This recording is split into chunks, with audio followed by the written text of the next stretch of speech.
High dear friends, నేను మీ Kiran. Welcome back to Kiran Rao Bigg Boss channel. Bigg Boss season 8 and week 6లో wild cards మాత్రమే old కంటెస్టెంట్ని nominate చేయడం జరిగింది. అండ్ ఓల్డ్ కంటెస్టెంట్స్ మాత్రం ఇద్దరు వైల్డ్ కార్డ్స్ని నామినేషన్లో డైరెక్ట్ వేశారు. సో వాళ్ళు ఎవరో చూసే ముందు వీడియోని లైక్ చేయండి అండ్ సబ్స్క్రైబ్ చేసుకోండి. ఈ వీక్ మీ ఓటు ఎవరికి అనేది కామెంట్ చేయండి.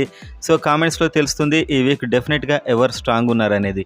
ఒక ఓటింగ్ పోల్ చూస్తూ మనం కంప్లీట్గా ఇప్పుడు మాట్లాడదాం. సో ఈ వారం ఓటింగ్లో గంగవ్వ టాప్ కనిపిస్తుంది. ఫ్యాన్ బేస్ ఇది. మనకు అఫీషియల్ ఓటింగ్ ఇవాళ నైట్ స్టార్ట్ అవుతుంది. గంగవ్వ 23% తోని టాప్లో అయితే ఉంది.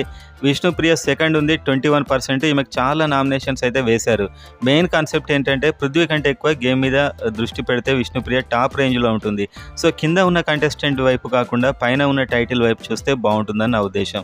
Next Prithvi 16 to 17. So task అంటే టాస్క్ పరంగా ఫెంటాస్టికే, కాకపోతే మిగతా విషయాల్లో కాస్త డల్ ఉన్నాడు. నెక్స్ట్ యష్మి చూస్తే హయ్యెస్ట్ నామినేషన్స్ పడ్డ వ్యక్తి. 6 నామినేషన్ వేశారు యష్మికి. సో ఈమైతే బయట చూసి వేశారని అర్థం చేసుకొని కొన్ని మార్చేస్తే చాలా బెటర్. సో ఎలిమినేషన్ కాకపోవచ్చు, ఎందుకంటే నిఖిల్, ప్రేరణ వీళ్ళు నామినేషన్లో లేరు కాబట్టి. Next Mehaboob Dilse 14 to 15. ఇతడు కూడా సేఫ్ ఉంటాడు దాదాపు. ఇతడికి సోహెల్ ఫ్యాన్స్ అయినా మిగతా వాళ్ళు కూడా వేస్తారు ఓటింగ్. అండ్ ఇప్పుడు చాలా డేంజర్లో ఫస్టే మీకు తెలిసిపోతుంది సీత 7 to 8. సో సీతకు ఏ విధంగా సపోర్ట్ లేదు అండ్ హౌస్లో కూడా స్టార్టింగ్ ఉన్నంత జోష్ లేదు, మెల్లిగా రివీల్ అయిపోయింది. సో సీత ఈసారి డెఫినెట్గా 99.9999% ఎలిమినేషన్ ఉంటే కనుక సీత ఎలిమినేట్ అయిపోతుంది. ఇది మాత్రం ఫిక్స్.